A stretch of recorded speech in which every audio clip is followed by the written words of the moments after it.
In this video, I will show you how to delete all weight history in Google Fit. First, open your Google Fit app. At the bottom right corner, tap on your profile. Once you're in, tap the settings icon at the top. Now scroll all the way down until you see Delete Your Data and tap on it. From here, you will see different categories. Go ahead and tap on Body Measurements. Inside, you will find Weight.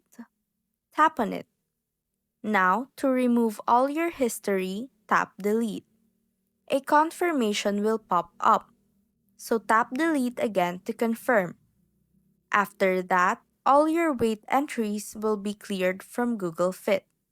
It's a quick way to reset your data if you want to start fresh. And that's how to delete all weight history in Google Fit.